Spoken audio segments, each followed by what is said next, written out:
Good morning, good afternoon, and good evening, and welcome back to the 11th episode of the Growth Street podcast. I could not be more excited to be sat across from a dear cousin slash aunt, Nikhita Patel, currently working in a consulting firm as an associate director.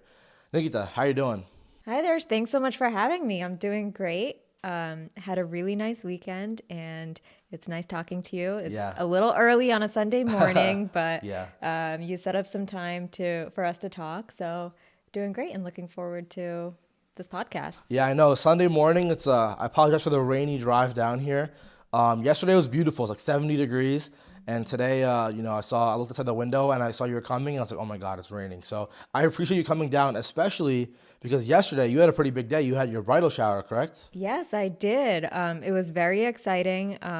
My cousin and best friend planned a bridal shower for me at a vineyard in New Jersey, and it was really beautiful. The weather was perfect, the food was amazing, and just having family and friends there was really nice. So it Yeah. was an overall really great time, and I think we're all getting ready for the wedding now. I know 1 month even to Thiersch go. is too. Yeah. Super excited.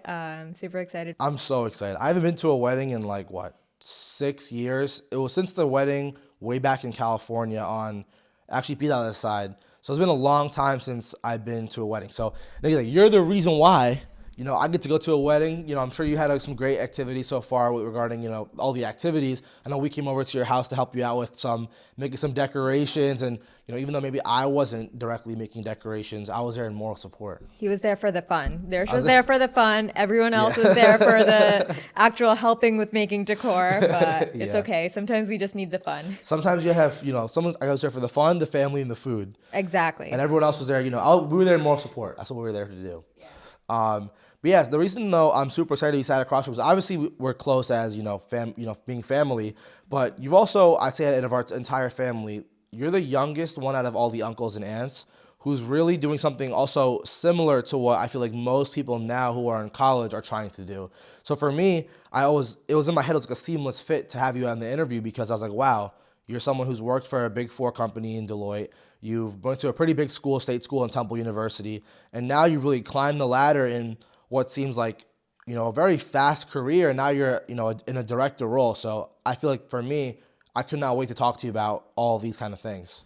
Yeah, definitely. And I'm excited to share my experience. I feel like it is not necessarily like a normal path, but more of the mainstream path of, going to high school, finding a career that I want to pursue in the future, going to a school that offers that major, and graduating and, just going down the corporate path of, starting at my first job, gaining my skills and experiences and moving on to, better and, brighter roles at Yeah. other companies. So And that's what I'm excited to talk about with you too, is because I think sometimes the normal career is often has a negative connotation to it. Everyone says, nowadays, oh, you should be a millionaire by 25 or by 30, or you should be working for, if you're going to work for a company, you should be working for Google or all these big things. And, I think that is just wrong. I think there's so many amazing opportunities that are within that normal career path.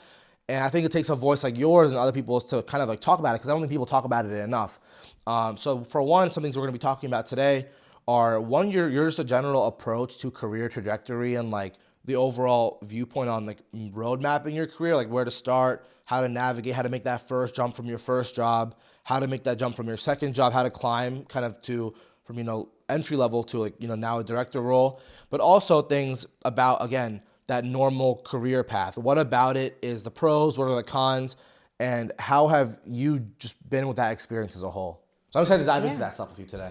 Yeah, definitely. Is there anywhere you want to start, or should I just get the Yeah, ball I mean, for rolling? me, I'm excited to start about just your general approach to how you kind of look at career trajectory as a whole. So the first question I really have for you is, now you're, late 20s, 30s, entering that director role, right? So when it comes to this career trajectory path, you graduated Temple in 3.5 years. How did you go from Temple graduate student to where you are now? And like, how do you think looking back at your time, that pathway was for you?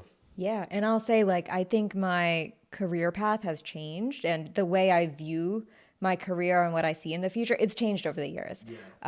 When I was in college, when I was at Temple, I was, so I guess to back up, my actual job is I'm an actuary. So I do a lot of math, math, and I work in the insurance consulting industry. So back when I was in school, a lot of my career growth was focusing on what are called actuarial exams. They're very difficult exams, but it takes often, five plus years to pass the exams. So at that point, I knew that I wanted to get a job in the industry, and to get that, I had to start taking these exams. I had to pass around at least two of them in order to be considered for internships, or be, a high level candidate for Yeah. internships and for full time jobs. And then the next step was getting an internship. It was a little bit difficult at first, but I feel like I went to a school that really help get an internship. They had tons of career fairs. They had many different opportunities for you to learn about the career and to get different opportunities. So getting the internship was, it was a bit difficult, but it was, Yeah, I can imagine. if you set yourself up well, it's and position yourself in a way that makes you a high level candidate for an internship. That is something that is great. So after I got my internship, then I started Yeah, working got the full ball rolling. time. Yeah, got the ball rolling, started working full time, and I started off my career at a relatively smaller, it's still like a global company, but Okay. a relatively smaller company And this is right out of college. right out of college. Okay. And the company itself had it maybe, What was the name of the company? it was called Gallagher. Okay. It's a big national company, but it is a small office feel. Gotcha. So the office itself had maybe 20 to 30 people working in my personal office. So what was great was I was able to get to know everyone, but also I had a lot of experiences that are more of like that small Hands-on, company, because it was hands-on you're small wearing a lot company. more hats. You're getting a lot involved in a lot more different things. Exactly. What was that experience like for you starting that first role? Because again, most people I was alluding to before, want to start off their first role out of college, working for a massive company, doing all these big things right away. People don't really know what it's like when you enter that first role. I think a lot of people right now also, maybe some people watching at home, people that I graduated college with, they're in school. I mean, they're in that first role right now, and maybe they're not liking what they're doing, or they want to move jobs. So for you, you were in your first role for actually almost 5 years. So I would love to hear about what made you stay that long, and what your experience was like there working for that a small company that was more hands on for that long of a time period. Yeah, and you know what? What's funny is that sometimes you hear, like, especially for yourself, also, going to school, I'm sure you must have heard from many different people that you should change jobs every 2 years. You hear that. You And hear that all the time. I mean, sometimes I say that personally too. Like 2 years, always take the salary jump, keep moving, keep moving. exactly, Yeah. but it's not always the same for people. And I will say part of it is there's this career growth versus happiness battle that we could talk Yeah. about a little bit about later. But for me, my first job, I had so much like opportunities to learn there. I was getting hands-on and very technical with different projects, and the industry I'm in is quite complex.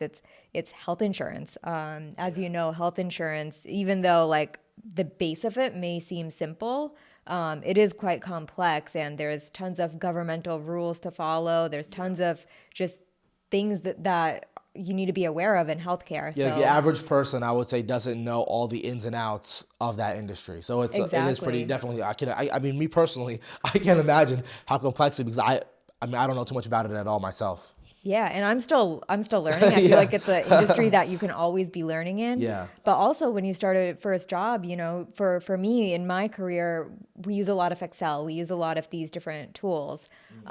So using Excel and using a lot of these tools, I started off knowing very little, and then over my years, I became almost like, I wouldn't say a professional, but Yeah. almost so. I'm You very learn a lot of good. things, I'm sure. Yeah, you learn a lot over the years. And when I was working at Gallagher, maybe my first 2 years, I was learning so much, but I never felt like I had hit a cap. I felt like I was getting more opportunities in terms of my like the projects I was working on. I would get good at some projects. I would move on, do more projects. Yeah. I was getting more exposure to clients. So I went from just helping out on client projects to leading them and presenting the findings to the clients. So even though I was there for 5 years, it did feel like a good amount of time. Yeah. I was able to learn a lot while like during those 5 years. Yeah. What was like I'm curious, what was the most important thing that you did learn? I feel like what was something that, or what was a story of a time where when you think of your time at Gallagher, this story, the first thing that pops into your mind, what is it? Good or bad? I'm curious. Yeah, I'm trying to think. I had, and maybe this isn't a good story to share. It's okay. I'm curious. But sometimes there are issues when Yeah, you're yep. working on teams, whether it's internal or external. I Yeah. remember working with a team and that was part of Gallagher, but they were in a different office and roles were very unclear. So we had to get a deliverable out to a client and it was unclear whether I should be doing the work Yeah. or the other team member in Michigan should be doing the work.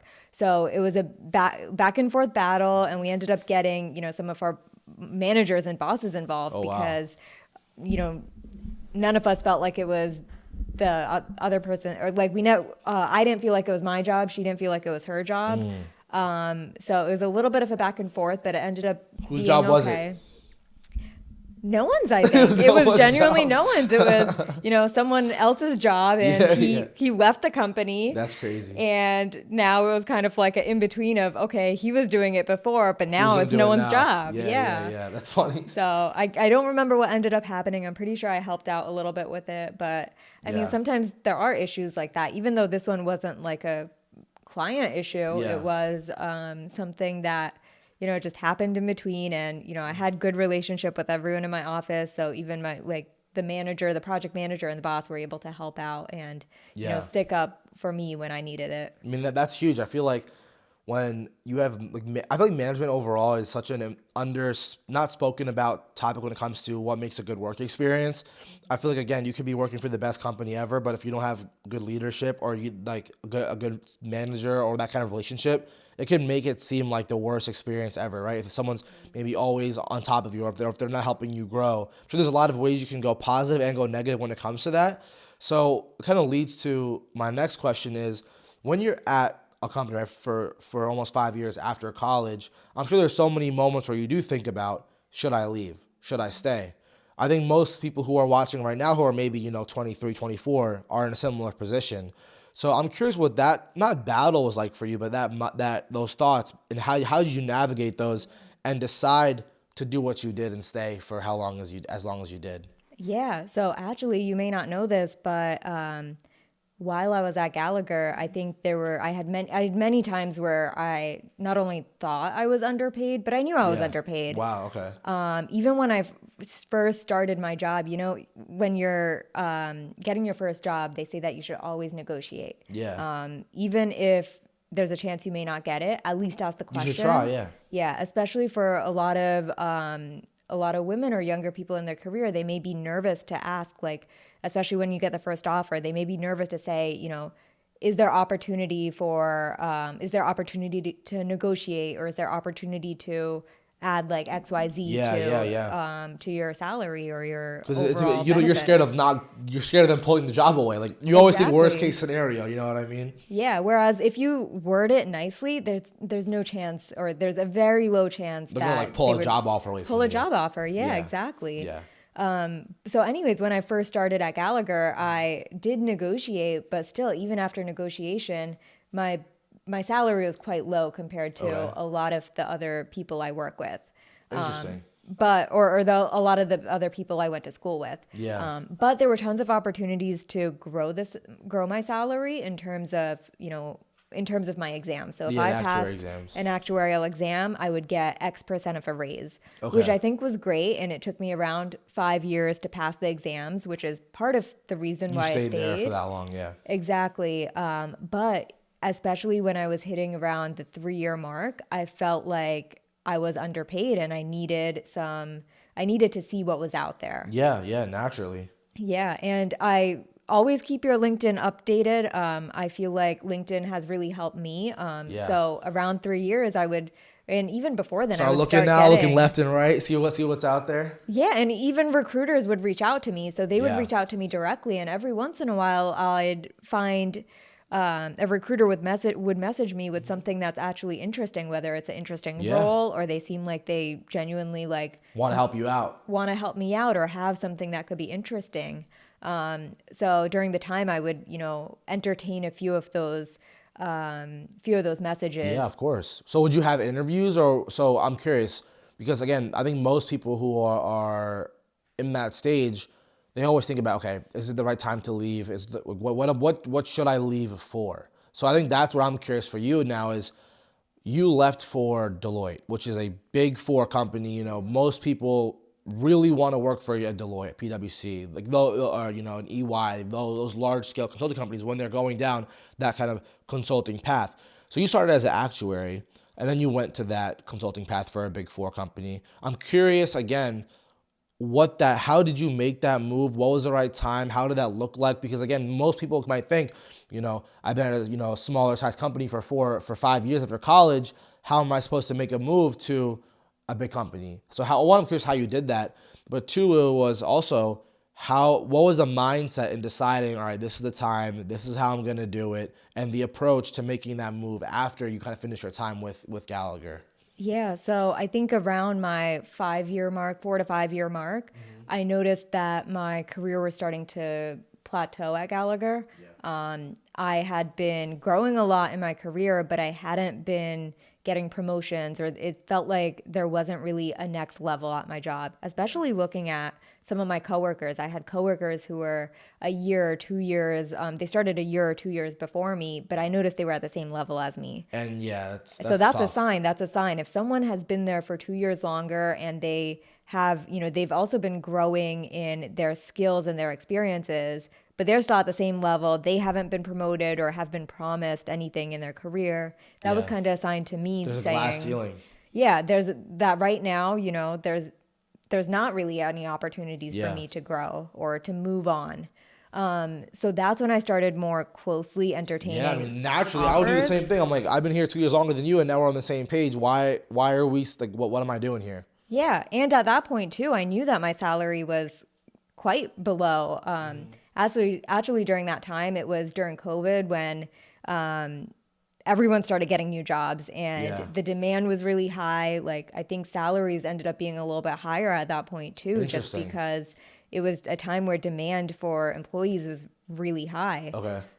So at that time, some recruiters started calling me, messaging me. Yeah, nice. And one of them in particular, I was talking to her, and she actually had a few different roles available. But just from talking to me, she was like, "Why are you at a smaller company like Gallagher?" She's like, "You're young, you have a great personality. Why don't you try something like Deloitte or a big four company where there's a ton of young people working? There are tons of opportunities and different experiences to grow. So why don't you try something like that?" Yeah. And I did interview with them. So Nice. Who was this? What company was this with? this was with Deloitte. Oh, It was there you go. actually the first company I even talked to. Wow. And I did interview with them. I will say it was a little bit difficult because Okay. How the so? interview itself was not difficult, but it's a big company like Deloitte. And even though some of the perks sound nice and working for a big company sounds nice, Yeah.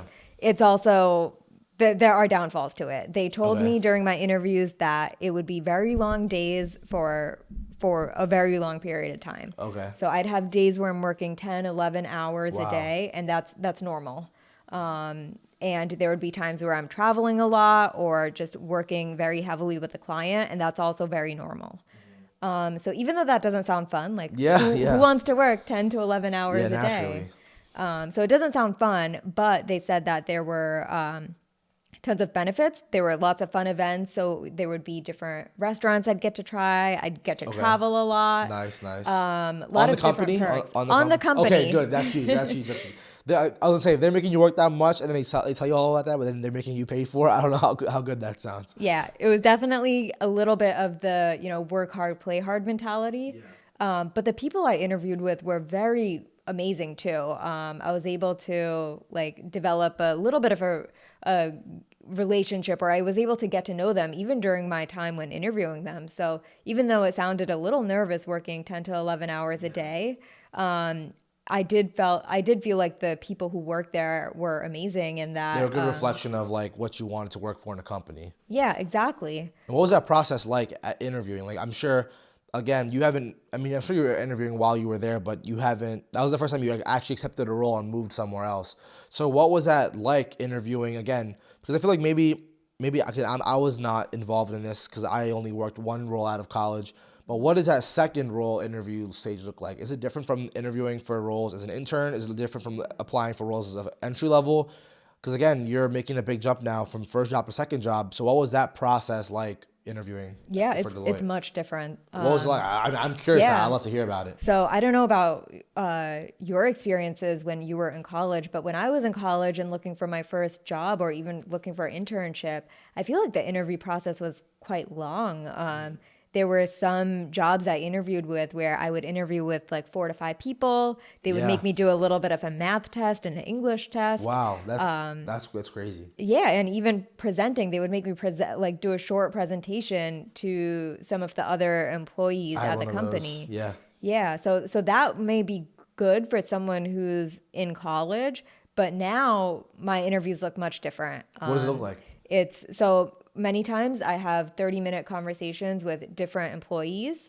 And I will say, in terms of how casual they are, you still want to be professional, but think of it as a coffee chat. So Okay. think about it like I'm talking How to we're you talking right right now. now. Yeah, yeah. Exactly. So of course, still want to be professional, but I want to show that I'm interested in the company. Yeah. That I It's always huge. yeah, and that I'm, I have some of the skills to be good at the job, but also I have the personality that like, you would want to work with me. Because at the end of the day, I'd be working with the people I'm interviewing with, and if they see me as someone they want to work with, then it's makes me more likely to get the job. I always say to everyone, I think, again, the whole human nature side of recruiting is the most underspoken about thing because everyone, will always say, if you talk about your career well, you talk about your college experience as well, and you speak well, that can be enough in an interview. Like, it's really not. You have to really think about, I was actually, when I was in college, obviously I was recruiting as a student, but then when I got to work for LinkedIn, I was in a rotational program, right? So I was part of the BLP program, the business leadership program. My first 3 months, I was doing kind of like global support for some of our products. But then the 3 months after that, my next rotation was me actually in recruiting. And I was the first round interview for people applying to be product managers at LinkedIn. So I was actually a recruiter for LinkedIn for 3 months. So I got to see it, and I realized that and what I've learned from the trainings there, but also in my own role, is that if people actually people like you and can connect with you as a person, there's a higher chance that they move you on. Only because you want to bring on people inherently that you want to work with, and people will remember exactly the stories that you gave them, right? I'm sure when you were interviewing for Deloitte, they interviewed like 10, 15, 20 people, and I'm sure you all have relatively similar experience. So what's going to set you apart? It's the way you make them feel, right? They're not going to remember, yeah, when I was at Gallagher, I passed all these exams, and they're not going to remember that about you. What they're going to remember is, okay, she had a great personality, she talked about her experiences, but she could, be humorous. She was able to, talk to me as a normal human being instead of an interviewer. I think that goes a long way. Exactly. And remember, when you're in college, GPA and things you do in college are important. Yeah. Now, once you have your first job, it's not as important. All out the window. Your GPA is out the window, and some of the things that you did in college too. While they may be helpful for a few years, I think after that, more of the focus is on your actual experiences at your job. And a lot of these interviews, since I'm in a business setting, I can't necessarily show people that I'm good at what I do. I kind of have to talk about it and kind of prove it to them. So it's kind of all just the conversation and me trying to show, like, yes, I've learned a lot over the years. Yes, I can be good at this job. Yeah. So it's all of, talking about it and trying to prove that you'd be, a good fit for the job. Yeah, I mean, so when you would describe an average interview process for a company after for average second interview, would you say it's a couple of conversations? Or how would you describe that in like a short way? Yeah, I think it really depends on the company. Some companies have some set questions that they go off of. Okay. I think when I was at Deloitte, they asked me about two or three questions. But since then, other companies I've interviewed with, they've kept it casual and have kind of just gotten to know me and told me about the job, and then I can talk about it and say, okay, based off of the different projects you work on, I know how to do X, Y, and Z. Gotcha. Like I'll be good at this project, and this project, and the skills that would make me good How at we this project. connect. Yeah, so I would connect it. I'd say, okay, well, I have the consulting skills, so if since I'll have to talk to clients a lot, I've developed these skills from Deloitte that make me good at that. Or are these more technical projects? Okay, well, I've spent 2 to 3 years working on this project at Gallagher. While it may not be exactly the same project, I have exactly the skills needed to know how to do it and to be successful in it. Yeah. So what was it like working for a big four company? As I think again most people are curious about what that looks like. I mean, for me, I have no idea what it looks like. A lot of my friends actually work for Deloitte in EY. Those are two companies that a lot of my people that I went to college with now work for. And everyone has a unique experience. But I think again, so many people are probably applying, or when they watch this, they're gonna see. Maybe they can click on this video because they're like, oh, I want to work for Deloitte, or I want to work in actuarial consulting or something along those lines. So what is the I'm curious, what are some of the best parts about working for a company like Deloitte? What are the worst parts? And I'd love to hear about your experience as like the real behind your experience. Yeah, I think it was very interesting. I want the sauce. I want the tea.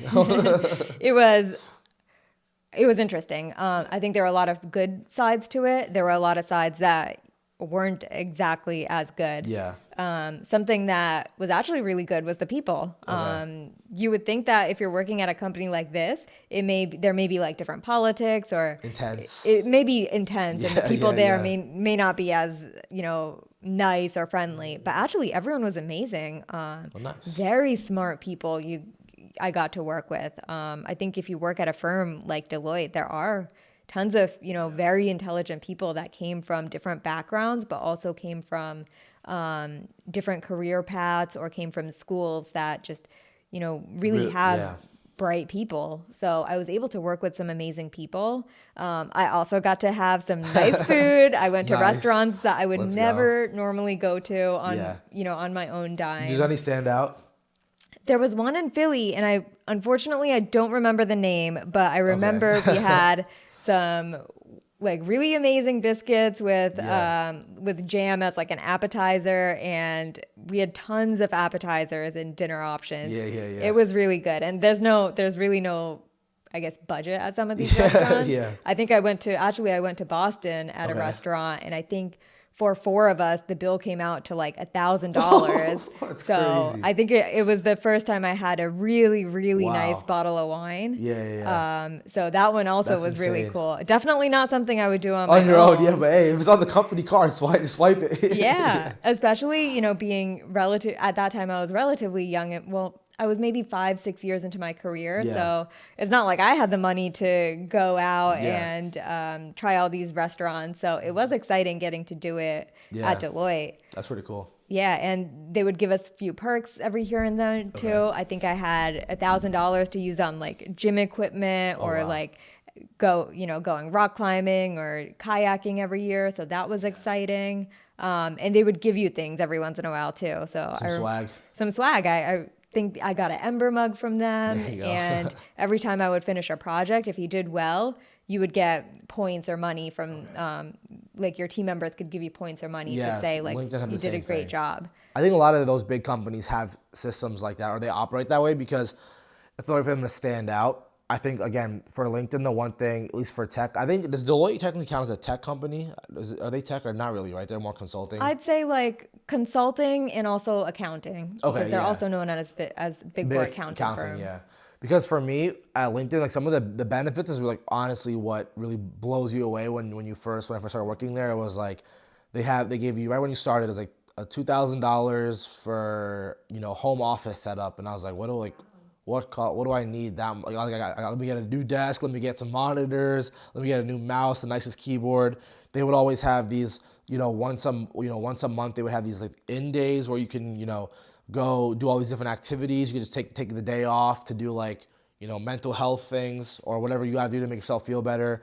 They had a tech vending machine where every month you have a certain amount of money where you could actually go to a vending machine and like swipe your ID and you can get like a laptop stand or a new keyboard or a new charger. Wow. Other benefits were like, they had a $1,000 a year mental health stipend where you could use it for fitness equipment, for traveling. So I think like a lot of these big companies, they have these unique benefits, which I think again is a big pull because again, it's like, maybe $2,000, $3,000 you were spending out of your own money to do these things. Now your company pays for it.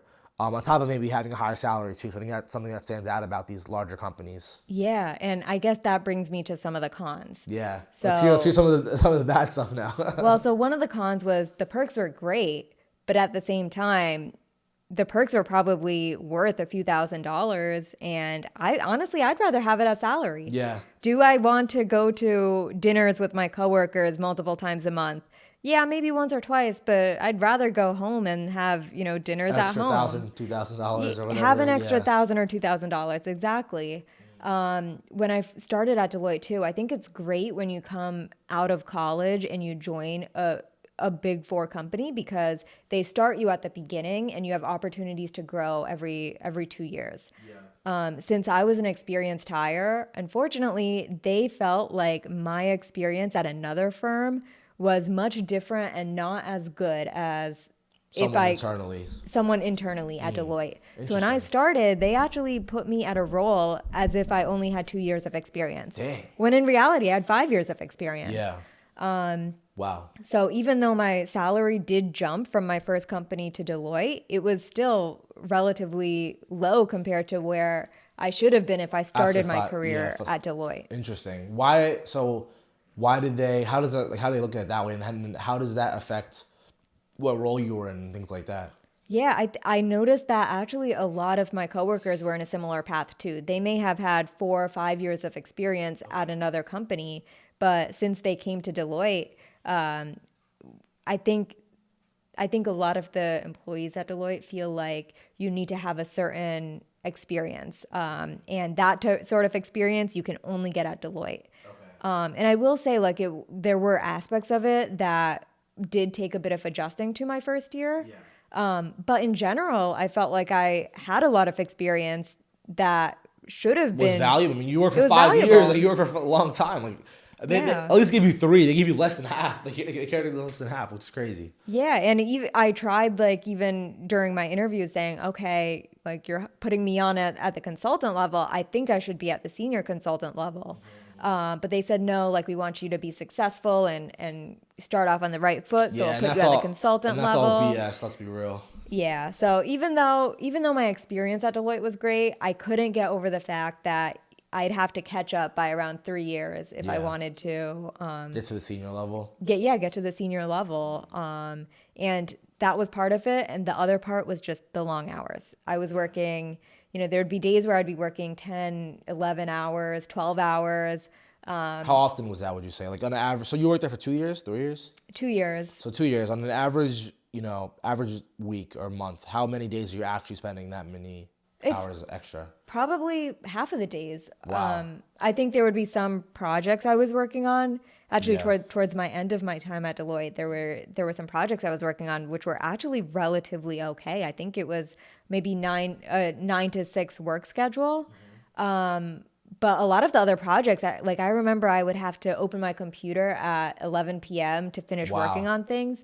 And the funny thing is that when you go onto your Teams chat, you see a lot of green bubbles because tons of people are working at 11 p.m. Dang. And that's not normal. Yeah. Especially if you are, it's not like I was hired like way above, where I should have been. It's not like they were offering me a salary that was way above. So where you felt you had to be compensating what they're giving you almost. Exactly. Yeah. So I was working long hours, but I mean, I felt like at some point I felt like I could do better. Yeah. I can be better valued for my actual experiences. 2, I can easily work a normal job again, like normal hours, and get the same amount, if not more. So then when that clicked for you, when did that click for you?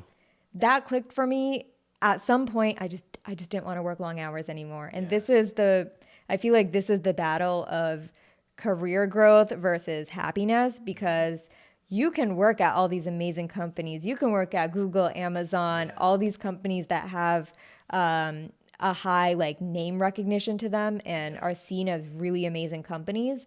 But if your actual work hours or work experience isn't that great, you'll feel burnt out. You'll feel like you don't want to work there anymore. Yeah. And at some point for me, I just didn't want to work at 9 p.m. or at Yeah, you 11 p.m. look at your phone, you're like, wow, another day, 9 o'clock. I'm done with this. Yeah, especially for me, I was living at home for part of that time. Yeah. So seeing my family just downstairs enjoying, Laughing, eating eating dinner. dinner, Yeah. yeah, watching TV after dinner. And where am I? I'm at my desk having to work again. So Yeah. that's where it kind of clicked, and just, what I mentioned before, knowing that I didn't want to work long hours. And also I wanted to, continue with the career, move on to something that was nicer. Yeah. And that's kind of, and get an additional salary increase from that. That's when all those things together made me like start looking for a new job. Yeah. So then, I mean, for one, I think about what that must be like. I mean, again, you're also so many years into your career too, to where some people think of it, maybe the first 2 years out of college, I'll spend all those extra hours working. But again, by that time, you're what? This is your seventh year working. So you're probably like what, like 20, 28, 27, 28. And you're like, do I really want to be working until 9, 10 p.m. when I could be doing, those better things? And I think it's an interesting thing because everyone values different things differently. So for you, again, when it did click, what did you just, again, let's like move into your next job, right? So you move from your first role to Deloitte, and then now you have this big company experience where you like what you like and you like, or you don't like what you don't like. So then now you're an associate director. So you went from I think, I don't know how it works in rankings, but it sounds like you skipped the senior consulting side and you went straight to the director side.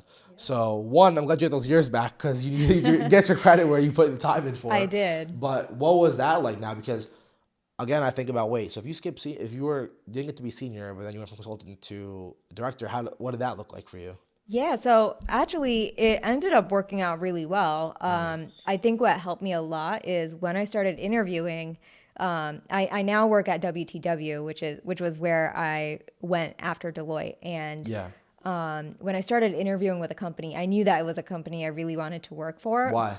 It's just, I don't know, back when I was in college, it was a big company in the insurance space and a big company that a lot of actuaries work at. I personally enjoy working with people and working with clients, so I Yeah. knew I wanted to go the consulting route. And I had different friends who had worked for WTW in the past Oh, and okay, have, that's huge. had good experiences there. Yeah. So when I started interviewing with them, they actually started interviewing me for the associate director role. And I was nervous a little bit at first because it's not like as you said, It's a jump. it was a jump. Yeah, yeah. So I wasn't sure I would be able to keep up at first, but just talking through the interview, it sounded like there were enough people to support me that if there were situations where I wasn't comfortable, there was always someone that was, more experienced or had more of that skill set to kind of jump in and give their advice and help. But also the reason I was able to get an associate director level position is because I had the skills that I was able to talk about during my internship. I had all the technical skills from my experience at Gallagher, and I had all the consulting and client skills from my experience at Deloitte. Yeah. So putting them together made it You were the perfect for perfect me. asset. Yeah. Yeah. So in my role today, it's a lot of what I do as well. What do you do? So it's Break it down. exactly. So I work with multiple different clients. So I'm on around 4 different client teams, and I'd say like a project manager to a lot of my clients. So on each team, some of my teams are smaller and they have maybe 3 to 4 people working, and some of my teams are bigger and we have 5 to 10 people working on them. And you lead all of these teams. Yeah. So what I do is I have to make sure, number one, we have to figure out what projects we need for the client. And if the client has questions, we need to make sure we can answer them and, get them what they need. And then number 2 is making sure that we have the resources on the team and I'm, working with the people under me on the team in order to get those things done. Gotcha. So I do project management, which is working, on the different projects, making sure things go out, but then also the team management. So making sure that I'm delegating work appropriately. And then also that work is being reviewed by someone before it comes to me, where I kind of do like the final sign off and think about it from a more consulting point of view before it goes out to the client. How do you how do you like doing that?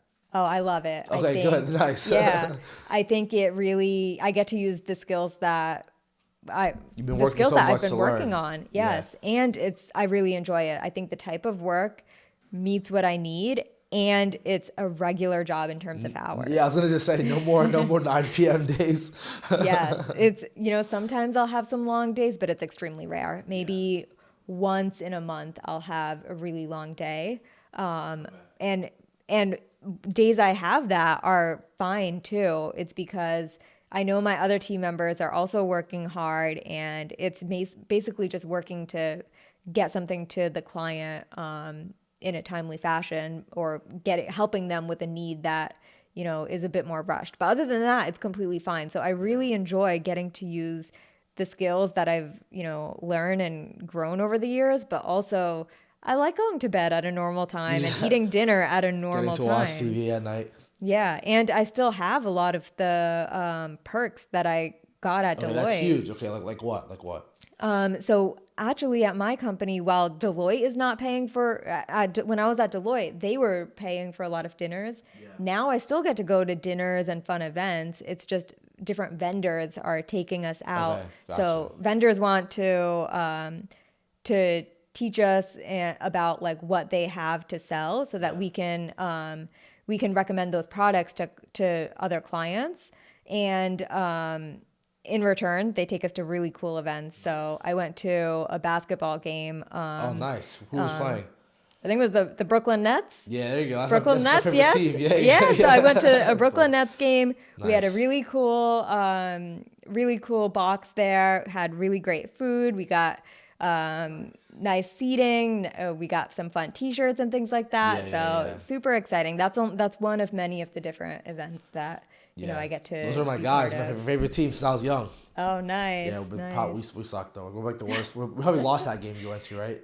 Honestly, it was my first basketball game, first professional basketball game, and the event was fun. Honestly, like I was there for the food and for the fun. Nah, that's a huge. I feel like if you're a bad team, you got to give a good experience. So I'm sure you had a good experience. So I mean, one thing now. I mean, I'm glad you are really enjoying your role now. So something I'm really curious about is kind of diving more into. Before we go into the whole idea of like the normal career trajectory path, I have one question regarding, yourself being, an actuary, and that's where you started in college. I remember you would always talk about it when you were at Temple, like this is what you were doing.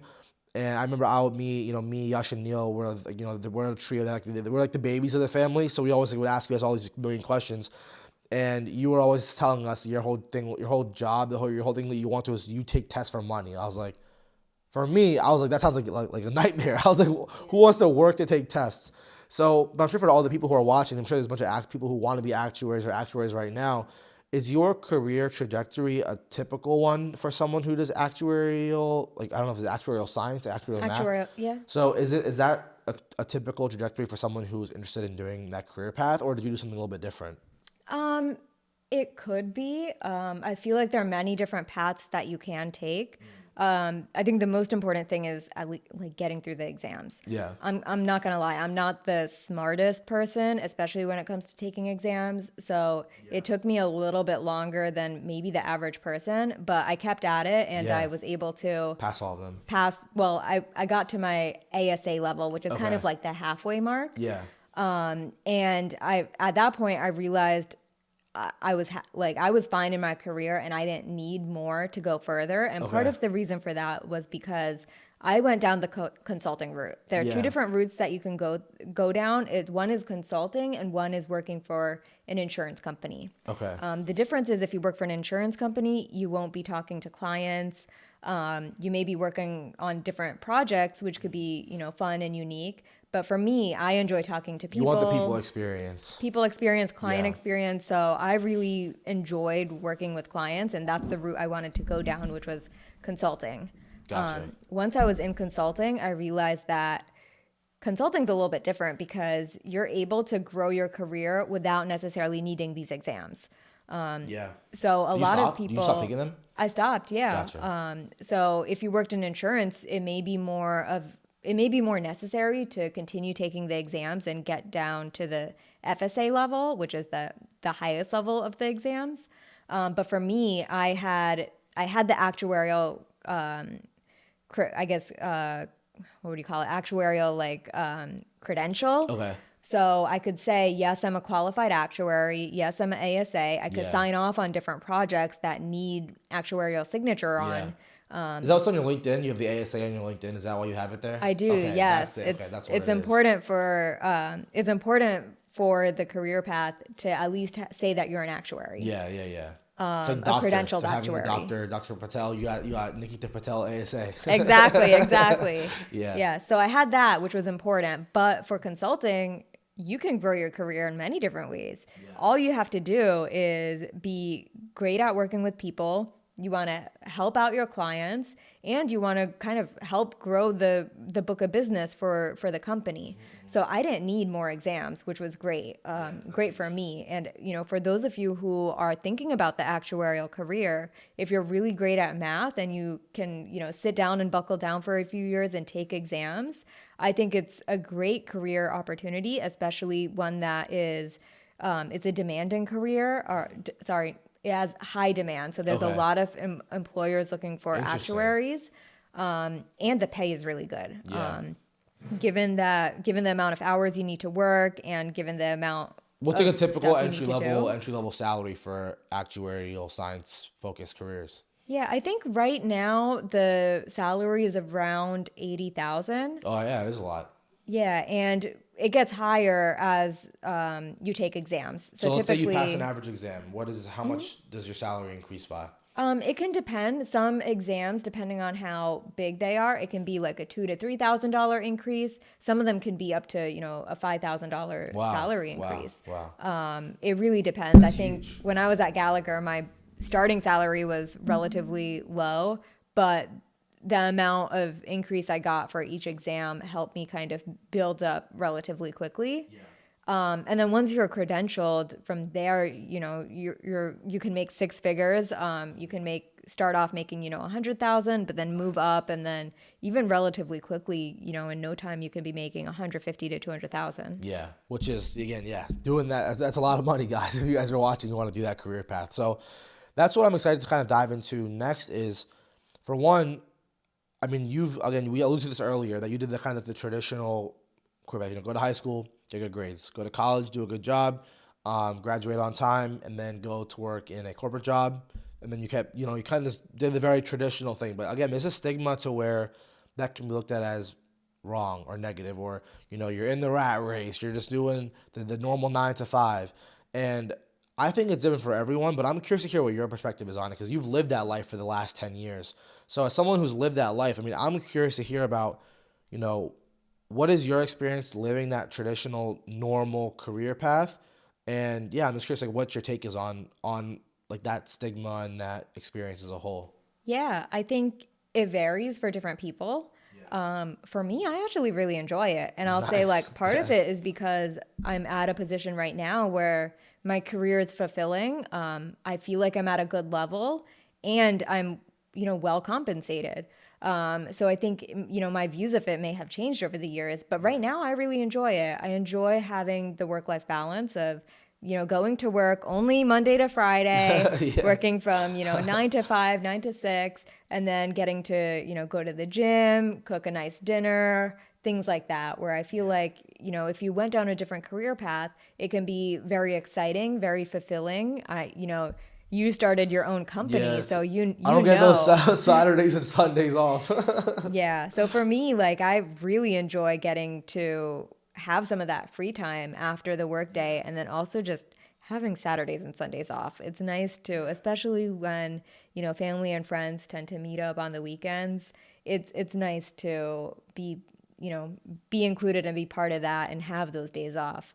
Of course, I think it depends. I think it works for me because I was able to grow my career and be well compensated, but also I'm able to save a lot, which has helped me, ensure that, working this normal job is good right now, but will also help me in the long Down the term. line. I Yeah. know that I'll be okay. Yeah. No, I think that's a good point. I think again, and when I think about it, at least I always think about, the benefits of working corporate jobs is one, obviously the financial side of it. I mean, to make money right away. I mean, I feel like if you follow the traditional path, no matter what, at least for example, the average salary in the U.S. is $50,000. It's the average, it's like $54,000. I would say as long as you graduate from college and you apply to some level of a corporate job, you're typically gonna make at least like around that much at like the bare minimum, which is already starting you off at 22, 23 years old at that level. And who knows? And again, like in 10 years, you could be making double that and be, again, way more above the average. So, and then again, you had that time in the weekends, time after your days, and things like that. Again, I wish sometimes, again, that I had that. It's funny because I had that and it wasn't enough for me for whatever reason. Again, I think everyone's different. When I was in Chicago, I had, all those opportunities and I, for some reason, again, decided, I want to work on Saturdays and Sundays, but if it's doing something that I love, then I want to do that and, build something for whatever reason I want to do. But that's why I think it's important to always bring on and talk about it with different people because not everyone's the same. And I think, again, you have a lot more people who are in college trying to get a job. So I think having someone who's actually doing it compared to everyone just saying you should do a certain thing, you should making X amount of money doing all of these things. So other things I'm curious about when you talk about this, what is it like, again, do you ever, you know, not regret what you've done, but what are some things that if you could go back to when you were in college or restarting your career, would you have done anything differently? Um, Honestly, no. Dang, that's crazy. Yeah, I think that, when I was even looking for my first job, I think I interviewed with many different companies when I was in college, and Gallagher wasn't the first one on my list, Okay. but I liked the people I interviewed with, and I think it really helped. It really helped my transition from college to college to the workforce. Yeah, yeah, yeah. Working with great people was nice, and I'm still friends to this Nice. Okay, day good. with some That's of these huge. people. You'll be Yeah. seeing them at my wedding. Let's go. I'm meeting the Gallagher gang, guys. The Gallagher gang, meeting them at my wedding. Nice. So that was great, even though I felt like I probably could have started off at a company that was bigger or had more career like growth or opportunities for Yeah. promotion. Even though that was an option, I still feel like I ended up doing the path that worked best for me. Nice. And I was able to move on to Deloitte and my current job, and just seeing myself like where I am right now. Even though I got there a little bit of a different way, I think it was perfect for me. And as long as I was, happy Nice. and learning along the way, that's Yeah. all that matters. What's going on, Growth Street family? I did have to interrupt this episode for some unfortunate reasons. All three of our cameras unfortunately stopped working simultaneously due to technical difficulties that we had in the studio, and we did not have the time or ability to finish out the episode with our guest. We did still get about 50 or 55 minutes of high quality content, so we still did not miss out on too much. But what I will say is that, it is a little bit unfortunate. We still got some great content for you guys about career trajectory, some ideas, some advice, and things like that. We missed out on a couple cool moments, like us gifting, our guest an awesome new t-shirt, her giving her shout out, as well as her doing the Growth Street Minute. But going forward, we will have measures to prevent things like this from happening in the future. What I will say is, again, if you made it this far to the video or the podcast as a whole anyway, super, super appreciative that you've been here. You went for the ride. And again, I know I had to cut it a bit short, but we still made it to around an hour. And in future episodes, again, this won't happen. One-off thing. Appreciate you all for tuning in. Hope you enjoyed the episode, and I'll see you guys in 2 weeks.